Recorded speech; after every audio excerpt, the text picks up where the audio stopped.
வணக்கம் மக்களே, இன்றைக்கி நம்ம என்ன தயார் பண்ண போகிறோன்னா ருசியான நாட்டுக்கோழி கிரேவி எப்படி ரெடி பண்ணுறதுன்னு பார்க்கலாம். இது வந்து 1 கிலோ சிக்கன் எடுத்து நல்லா சுத்தம் பண்ணி கழுகி மஞ்சத்தூள் உப்பும் போட்டு இப்போ தயாராக இருக்குது. அதை நல்லா பெரட்டி எடுத்துக்கோங்க.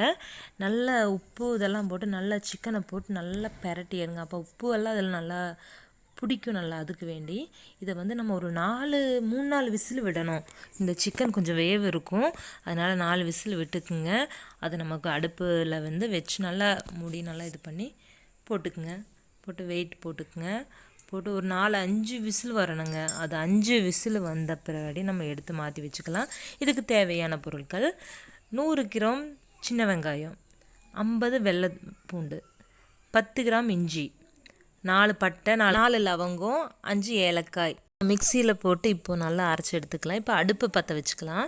அடுப்பு பற்ற வச்ச பிறகு தவா அதில் வச்சு கரெக்டாக தவா வச்சுக்கோங்க. வச்ச பிறகு அது நல்லா ஹீட் ஆகணும்.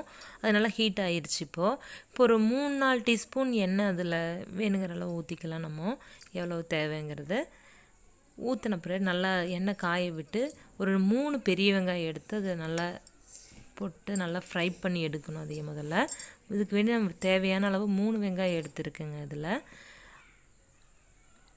2 பச்சை மிளகாய் அதை நல்லா ஃப்ரை பண்ணிக்கோங்க. தேவையான அளவு காரம் வேணும்னா உங்களுக்கு எப்படின்னு போட்டு பார்த்துக்கலாம். இப்போ நான் 1 டீஸ்பூன் மிளகாய் தூள் போட்டிக்கிறேன், அதில் போட்டுக்கலாம். கரம் மசாலா ஒரு 1/4 டீஸ்பூன் கரம் மசாலா போட்டிருக்கு. அதில் சும்மா ஃப்ளேவருக்கு டிஃப்ரெண்ட் டேஸ்ட்டு நல்லாயிருக்கும். அதை நல்லா ஃப்ரை பண்ணி எடுத்துக்கோங்க. இப்போ அரைச்சி விழுது அதையெல்லாம் நான் சேர்த்துருக்கேன். அதை நல்லா ஃப்ரை பண்ணி விட்டுக்குங்க. இது நம்ம எப்படின்னா, இது நல்லா வந்து நம்ம அந்த பச்சை வாசம் போகிற அளவு நல்லா இது பண்ணணும். இப்போ மல்லித்தூள் ஒரு 3 டீஸ்பூன் மல்லித்தூள் போட்டுக்குங்க. மறுபடி அதை நல்லா ஃப்ரை பண்ணி எடுத்துக்கோங்க. 1/4 டீஸ்பூன் மஞ்சத்தூள் அதில் சேர்த்துக்கலாம்.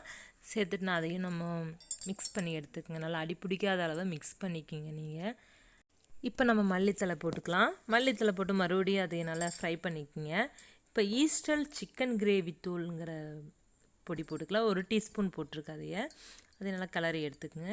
இப்போ சிக்கன் வேக வச்சதை அதில் போட்டுக்கலாம். ஒரு 4-5 விசில் விட்டாலும் பரவாயில்ல.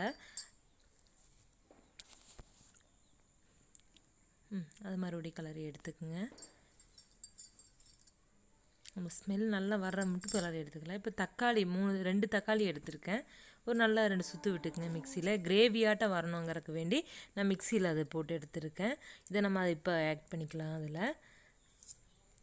ஏன்னா உங்களுக்கு நல்லா கிரேவியாட்டம் வரணுன்னா தக்காளி வந்து இது மாதிரி பண்ணிங்கன்னா கிரேவி கொஞ்சம் நல்லாயிருக்கும். மறுபடியும் அதை ஃப்ரை பண்ணிக்கோங்க. அப்படியே அடி பிடிக்காத அளவு நீங்கள் பார்த்துக்கணும், அதையே ஜாக்கிரதையாக. இப்போ உப்பு நம்ம சிக்கனில் உப்பு போட்டு வேக வச்சனால நான் இப்போ தான் 2வது ஆட் பண்ணுறேன். அதே உப்பை பார்த்து நீங்கள் பண்ணிக்கோங்க. உப்பு எவ்வளோ தேவைங்கிற அளவு நீங்கள் சேர்த்துக்கலாம். ஏன்னா சிக்கனில் வேக வைக்கிறப்ப நான் முன்னாடி போட்டிருந்தேன், அதனால் இப்போ நான் அளவாக தான் போட்டிருக்கேன் உப்பு. அதை நல்லா ஃப்ரை பண்ணி நல்லா மூடி வச்சுக்கோங்க. இப்போ அந்த டைம் ஆகிறப்போ அந்த ஸ்மெல் வெளியே போகாத அளவு நல்லா மூடி வச்சுக்கலாம். நம்ம இப்போ ரெடி. இது நம்ம சாதத்து கூட சப்பாத்தி பரோட்டா இது கூட எல்லாம் சேர்த்து சாப்பிட செம்மையாக இருக்குங்க. இது உங்களுக்கு பிடிச்சிருந்தா லைக் பண்ணுங்கள், ஷேர் பண்ணுங்கள், மறக்காமல் சப்ஸ்கிரைப் பண்ணுங்கள்.